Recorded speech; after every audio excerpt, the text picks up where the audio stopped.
Do you ever find yourself yearning to look beyond the obvious and dreaming about what's possible in your next chapter? Welcome to the Next Chapter Experience. I'm your host, Jeanette Blissett, former corporate executive who turned the page to become a best-selling author, entrepreneur, designer, and lifestyle business consultant. Episodes feature me and a kaleidoscope of guests who share their journeys with wit, candor, and humor, breathing life into real talks about things that matter most. I believe we all have a fire burning within us, waiting to be unleashed and shared with the world. It may just be a matter of time. So let's get together, turn the page, and get this adventure started.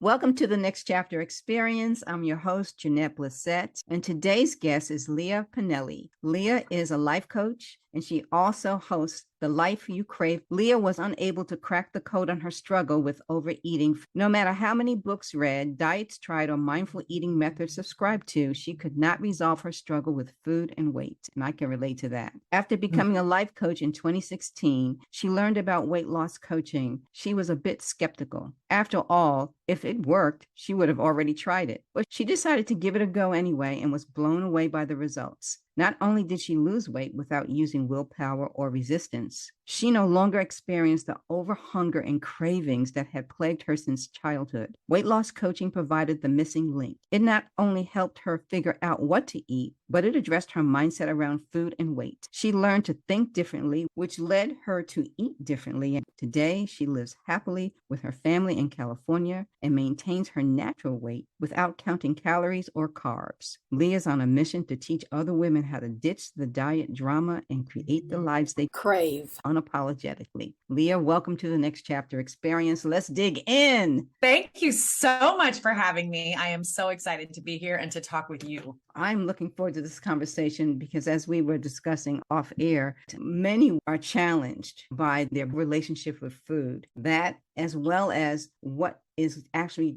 going on in their bodies. Yes, absolutely. Absolutely. And our bodies change, right? The body that we had when we were 17 is not the same body that we have now. But a lot of times we think it's all doom and gloom. We're like, oh, I hit 40 and then all the weight just started coming on. But the truth is I actually weigh less now than I did when I was 17. I weigh less now than I weighed in high school and I'm 44. And I know for sure our bodies definitely change hormonally, biochemically. There are changes that we're not going to pretend aren't there. It's not somehow a sentence for weight gain. I always say that when we're 20, 30 pounds heavier in our 40s and 50s and 60s than we were in our 20s and 30s, I think it has more to do with what I call that sneaky incremental weight gain that happens every year where we just gain 2-3 pounds a year. We barely notice. And the next thing we know, we wake up and we're 45 and we're like, oh my. So I do think that as we age, things change. But this is what I love about your work, Jan, is that it's about wellness, right? And it's about moving your body and it's about exploring what does wellness look like in this phase of our lives? Because it looks different than maybe when you were 17 and playing volleyball 3 times a week or whatever it is you did. It looks different. The biggest discovery for me was education of the things that I really needed to understand and know and then apply. So I did get online. I did access that hunger scale tool and I looked at it and I thought, this makes so much sense. Certainly drinking water, it's just primary. A lot of people say how much water. I always say your body weight divided by 2 in ounces. I say the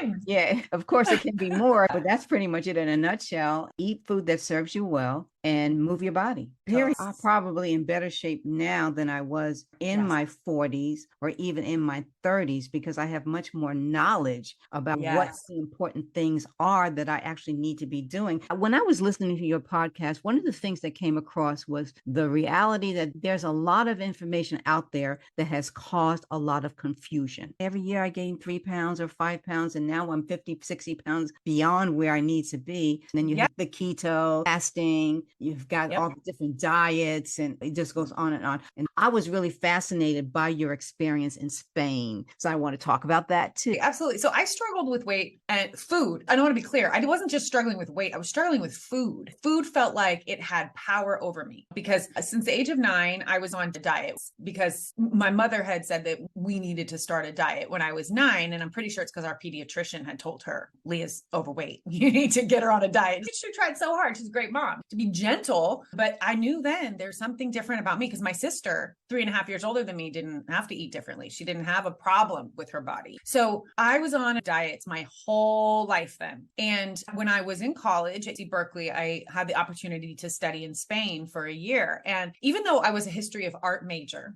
so I was going there to study art, and I was a Spanish minor. So I was going there to learn the language and study art. I was very open about this with my friends. I was like, I'm actually going there to figure out how they stay so skinny and they eat. Now this was 2003, 2004. And I went there, and that was truly my personal mission, was to figure it out. And I would study women. I would talk to women. I would talk to my roommates. I would talk to my friends. I would talk to anybody who would talk to me because I wanted to figure out, how did they do it? How did they not diet and still stay so slim? What I came up with was that, first of all, their standard for food is much higher than ours. For example, at the time, this was again 2003, 2004. So there was a lot of trans fats in our foods, right? So those hydrogenated oils were everywhere, in every bag of chips, in bread, and it was in everything. And there it wasn't. And I remember turning over a bag of Doritos in the grocery store because they had Doritos imported from the US, but they didn't have hydrogenated oils in their Doritos. I'm not joking you. In the United States, we were producing it differently for Europe because they wouldn't import trashy food. And I say trashy because I just mean that the quality of ingredients that Americans would accept was not what they would accept. So that was the first thing I learned, was that the quality for food was much higher. But people learn how to eat from their parents and their grandparents before that. Whereas in the United States, we have this beautiful thing of so many cultures coming together. And so I was raised in San Francisco. So I was raised on Chinese food and tacos and sushi and right. But the gastronomic history wasn't there, where I really learned in Spain, like you would never eat more than the standard. It was just this cultural kind of guardrails that helped you understand what to eat and what not to eat. What is good food? What is, I don't want to say bad food, but food that's not of great quality. And so it was just passed down from generation to generation without the confusion. They didn't have these, what I call highly palliative foods that are just hard to stop eating. Lay's, potato chips, but you can't have just one. And it's true. Like we're actually hardwired to keep eating those types of foods, whereas they just weren't eating those things in Spain back then. What's sad is that here in the United States, the manufacturers know that they're producing crappy food. They continue to produce crappy food. Every time I see a commercial and it's a huge portion of some big hamburger with melted cheese or some huge sandwich or any of that, it really is a turnoff. And I intuitively say to myself, that's a damn shame. They should be ashamed of themselves because they are killed with that food. So when I'm in the supermarket, I hate to be the food police and I hate to be in other people's shopping carts. But every now and then I'll look, I'm like, you got to be kidding me. Why are you eating that?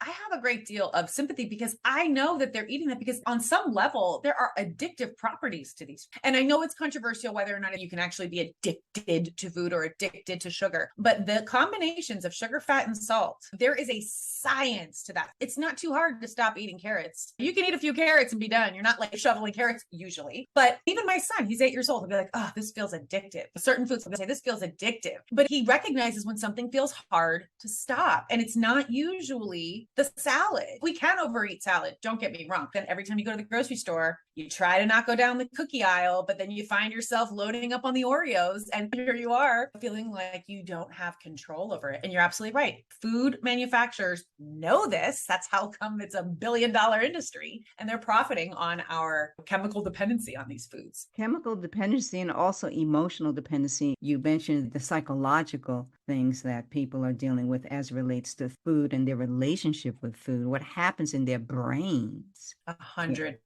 Yes. I'm really glad that you brought that up. So I have a program. It's called 90 Days to Food Freedom. And this program addresses both the what you're eating, which is what you and I were just talking about, because so often people come to me and they feel like there's something wrong with me because I am a smart, educated woman. This was me, right? I'm like, I have degrees from Stanford and Berkeley, but I cannot figure out how come I cannot stop overeating. And so there is the what factor, which is that biochemical factor. There's just a science, right? This isn't even controversial stuff, but it's what happens when I start eating Pringles. What's actually happening biochemically? So there's that piece of the program. I really do help women figure out what to eat for their one unique body because we are all different. So no two clients eat the exact same way, but That's the what part. But then what you're talking about now is the why part. Why am I overeating? Because we were talking about earlier off air, I have a free training called Eating Without Fear. And I teach in that training that there's two reasons we eat: physical hunger and emotional hunger. There's actually one more, which is habit hunger, which is just basically you eat because it's time to eat. Like you don't even think about it. But whenever you're eating for a non-physical reason, your stomach's not growling, you're not feeling lightheaded, you're not actually physically hungry, but you're going to eat anyway. There's usually an emotion that is behind that. And in my experience, I have found that for women, the emotion that is behind our eating, there are some top emotions. A lot of times it's stress, it's overwhelm, it is exhaustion. But then there's also, as women, we have been socialized to settle in our marriages. We settle in the distribution of labor in our households. We settle in terms of pay. We settle in terms of our worth. We settle in terms of our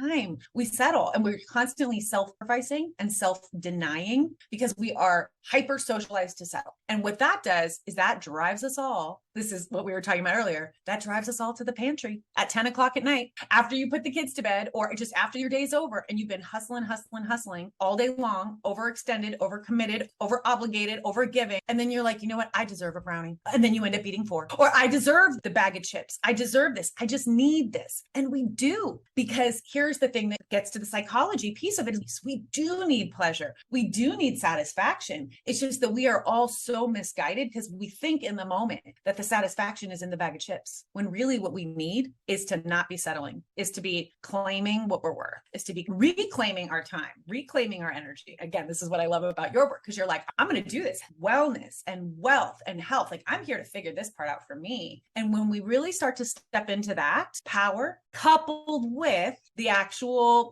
what you're eating, because you need both, right? You can step into your power all you want, but still feel a compulsion to eat chocolate covered peanut butter cups, which was my thing back in the day. And so you really need both of those things in order to truly free yourself from food and weight stress and really step into your power and go get what you want in your life, a woman. It's not an easy shift. But what you said about actual hunger, when you have a physical sensation that you should eat something, you know that a little something will be a good thing. I get that piece. And the emotional, you're angry or maybe even happy, but you're going to have because I deserve it. And I'm glad you brought that up, because I do believe there is a very healthy threshold for sugar. I'm not anti-sugar. There is nothing that I say, oh, you can't eat this. But this is how a client will know if I'm the right coach for her. I have 4 criteria that I teach my clients about how to figure out what to eat. And the first criteria is thinking about eating it. So anticipating it. So for me, if we're talking about, I'm going to use ice cream as an example, because I love ice cream. I didn't love ice cream until the 3rd trimester of pregnancy. And now all of a sudden ice cream is like my favorite thing. So I blame it on my kid, but ice cream, I love it. So when I think about eating ice cream, I'm like, oh, that sounds so good. I would love to have some ice cream. That's delicious. And then the second criterion might sound like a no-brainer, but a lot of times we eat things because we've always eaten them, or we tell ourselves we like them. Like eggs is one of them. I love eggs, but I found that I don't always love them. They have to be cooked in a certain way or else I'm grossed out. So I really have to pay attention to, do I really like this thing? Is this really good? The third criterion is, do I feel good after I have eaten this thing? And that's where ice cream goes out the door for me, because unfortunately, my digestive system does not like ice cream, right? So it doesn't meet the 3 criteria. The last criterion is, if weight loss is a goal for you, does this food help me get to my goal? Does this food help me to lose unwanted weight? But the reason I bring that up is because cobbler, it could fit the criteria. It could actually fit all 4 for you, because if you're not eating too much of it, you figure out a way to incorporate it into how you're eating that works. But the point is that I think there's a really healthy relationship there. But we know there's a point when eating stops feeling good. It stops being fun, and it starts to become like this compulsion where I'm really stuffed, but I'm just going to clear my plate anyway. That's the point where this isn't fun anymore. This isn't good anymore. The peach cobbler isn't really that great. I've been there, done that. In fact, with this peach cobbler, I can't tell you the last time I had peach cobbler and ice cream. It's been a really long time. So I was really looking forward to it. And it was made well. It was made with monk fruit instead of cane sugar. So I had a huge piece with ice cream. I thought, oh God, it was good, but it was way too much. So the second day, that's great. The second what did you do? Jeanette, you remember how you felt when you had that large piece of cobbler and that amount of ice cream you had? You didn't feel good about it, even though it tasted good, but you feel good. So today we're going to try a smaller portion. Perfect. Okay. And the ice cream was just 1 large tablespoon instead of a whole big old scoop. And I actually felt really good with a smaller serving. There you go. And I love that example, because what you just illustrated is the process I go through with clients all the time. It's about curiosity. It's not about beating yourself up, right? So in that moment, for my clients, a lot of times if we overeat some peach cobbler, like on Sunday, because you were excited about it, you didn't realize the next day you're like, oh, it's too much. A lot of times we go into a real negative place. What is wrong with me? I can't believe I did this. I feel disgusting. I'm going to gain weight now. We go into this whole place of beating ourselves up. Instead, what I teach clients is this is fertile soil for learning. So it's okay. These are the questions that I have clients ask. First of all, can I make sense of this behavior? Why did I overeat that peach cobbler, right? Without judgment, how would I talk to my child? If my child was like, oh, I overate, I wouldn't be like, you're disgusting. What's wrong with you? I would be like, okay, baby, let's talk about it. Why do you think you overate it? And you just explained it perfectly, Jeanette. You were like, I was excited. I hadn't had it in a long time. It makes total psychological sense. And then you did the next step that I like to teach my clients, which is, first of all, I have to insert a little find compassion step in there because a lot of my clients don't have compassion for themselves. So it's like compassionate, like this makes logical sense why I would have overeaten this. But then I'm so glad that you ate it again the next day. I really am, because it gave you an opportunity to practice. So what I always say is, if you could wave a magic wand and go back to Sunday and do it differently, what would you do differently? And that's usually when clients, I would have still had it because I was really looking forward to it or whatever, but I would have had a smaller piece with maybe just a tablespoon of ice cream. And then the third question that I always ask is, okay, so how would you like to do this next time? And that puts us psychologically into our prefrontal cortex, and it makes us imagine our future selves. It makes us project into the future and really think of, who do I want to be with peach cobbler? Because I don't want to be somebody who's deprived of peach cobbler. I like peach cobbler. I want to be able to eat it, but I just don't want to overeat it or over obsess about it. And so then you did, I couldn't set this up more perfectly for you to share a story. Then you did it, you practiced it. And that's how I tell my clients, you're practicing who you want to be with peach cobbler when you have a smaller portion, you have a little less ice cream. And then guess what? You deserve to feel good after you've eaten peach cobbler. I think for so many of us, we set ourselves up to feel like, if I eat something quote unquote bad, then I should feel bad. And so we overeat it. But instead it's, no, you should feel good the whole way through. I agree. In fact, I don't know where this came from, Lia, but many years ago, I decided that I was never going to beat myself up if I ate. I'd simply enjoy it. I just enjoy it. You mentioned you lost 30 pounds several years ago. I did something similar where I lost around 40 pounds, probably, I would say about 12 years ago. And I've been able to stay within 6 to maybe 7 pounds within my ideal weight range without that way high and way low. So adopting the philosophy of accountability, I just make a commitment to enjoy it and not fret over it, but make a plan moving forward, not to offset it, but to understand, like you said, what it needs to look like or what I would like it to look like the next time. So I hear what you're saying. And when I heard your podcast and I read more about what you do, the thing that I know that was missing or has been missing for me is really learning to differentiate the difference between physical hunger and emotional hunger and staying within that pocket. That's the new discovery for me, because I, like you, have been through all the diets. I have all the books. I have them all and done it all. But this is the first time that I have been considering the knowledge of the hunger piece, just eating when you're hungry and then eating enough to take the edge off and just let it be. Just pause for a second and see how you feel about it. So I love the technique and approach. I really do. Yeah. And that is actually the first step in my program. So many women come to me and say, Lia, and they're often embarrassed to say this, but I was in their same shoes. They say, I don't actually know when I'm hungry. I have no idea, because of diet confusion, like we were talking about earlier, where we have been sold, especially as women, we have been told, don't let yourself get hungry. You're going to go crazy. You're going to eat your whole kitchen. Like all this. So we all like snacks in our bag. And you talked about in your podcast, and I said 100%. How many times I hear, take some nuts just in case I get hungry? Well, just get hungry. And it's important to say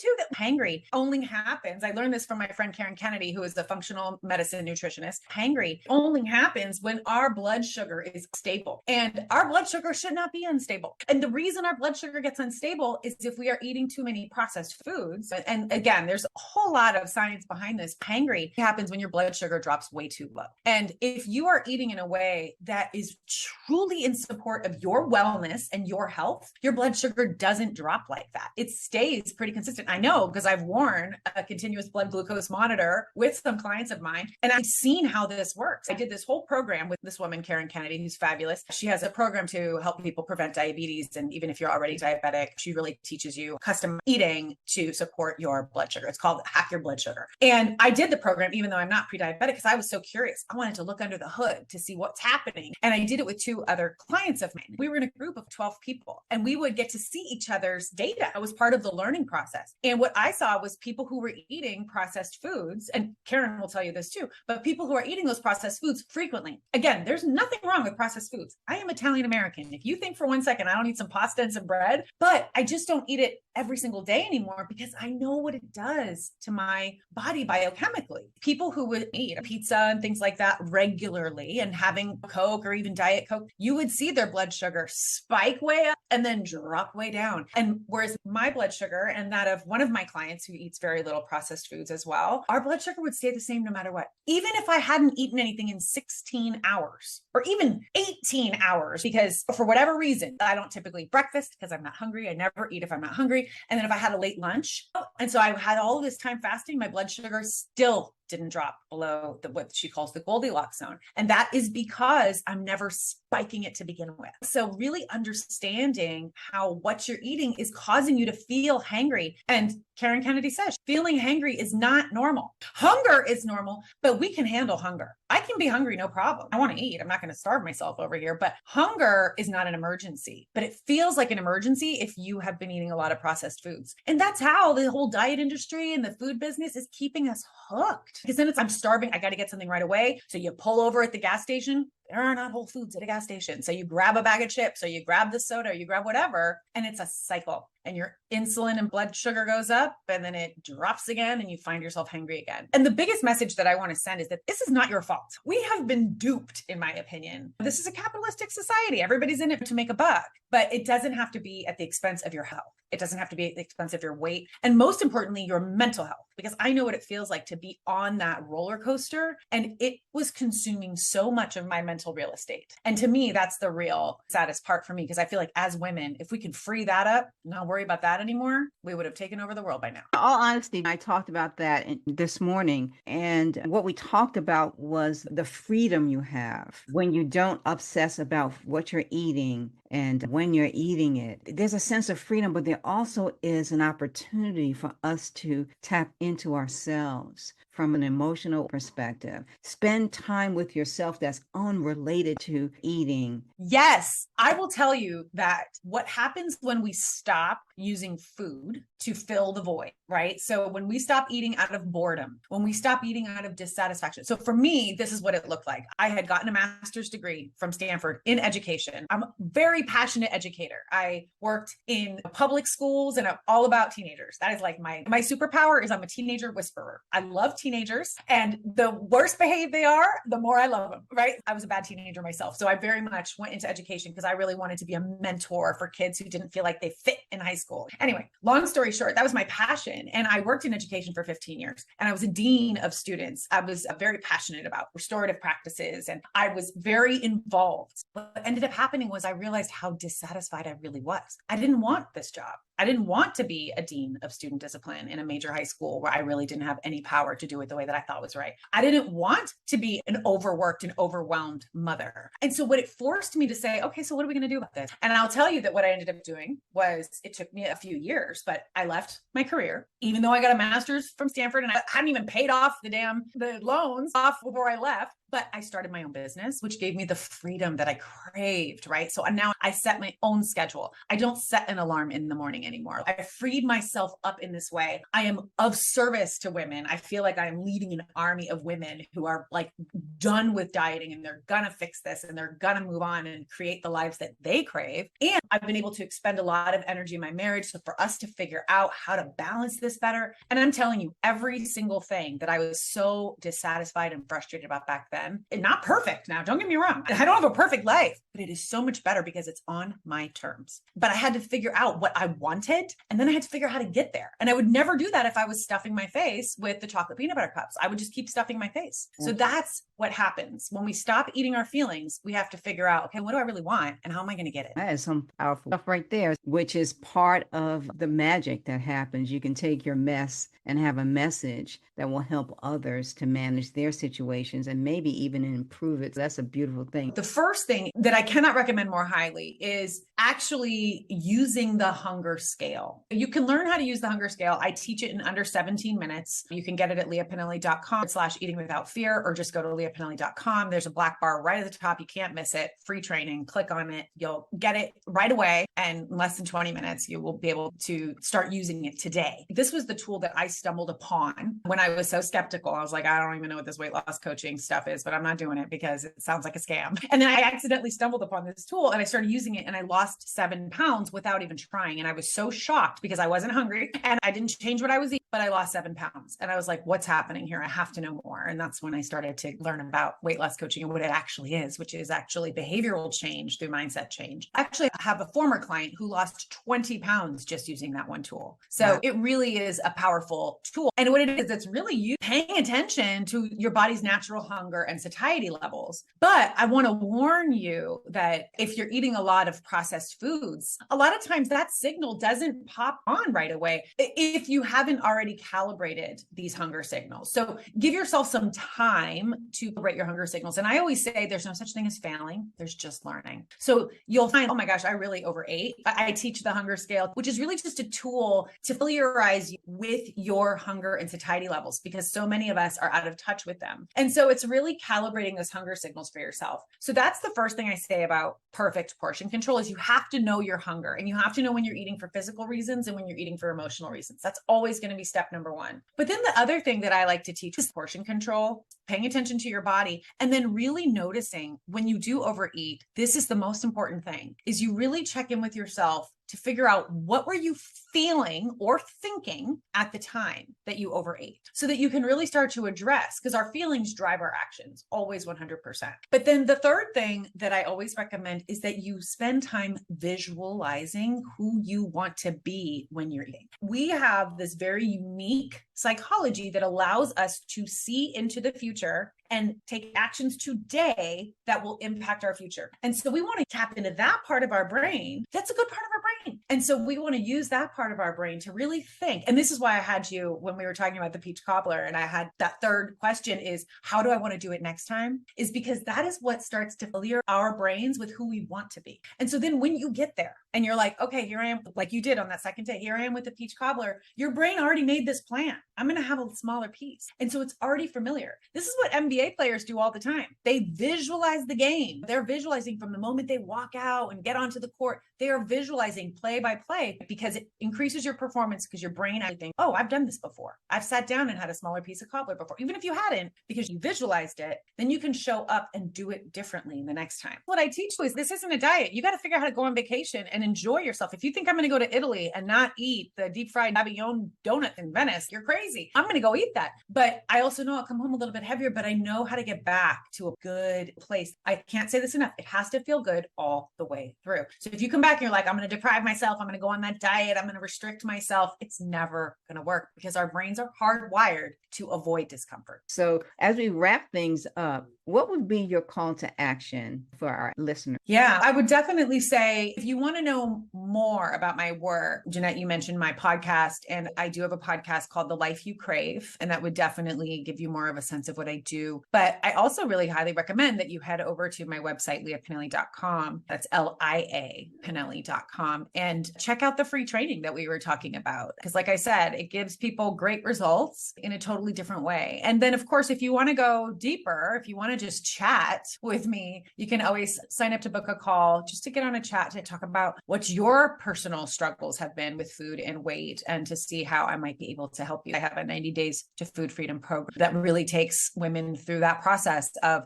figuring out what to eat for your one unique body, along with why you are eating and all of the tools that you will need so that you can stop the emotional overeating and the self-sabotaging for good, which the result is weight loss, right? I hate to call myself a weight loss coach because really it's about satisfying what you really want and what you really desire and learning what to eat for your body. And the byproduct of that is weight loss. But the approach is not just, oh yeah, you're going to come in and I'm going to give you a diet plan and I'm going to give you an exercise routine and then I'm going to hold you accountable every week. That is not what we do. We go really deep into your brain, into these brain-based solutions for why you're overeating in the first place, why you're self-sabotaging in the first place, and how to solve that in 90 days. Sustainability is a major factor in it all. Huge. Totally agree. Lia, it's been a pleasure having you as my guest today. Greatly appreciate you giving us some of your time. Oh, I have been honored to be here and talk with you today. Thank you.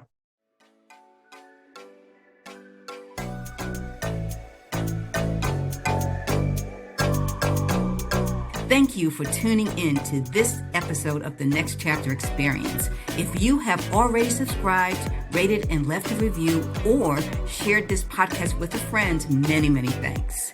For questions, comments, or feedback, reach out to me at Jeanette Blissett at nextchapterexperience.com. We'll be back with more conversations, so until then, keep that fire burning.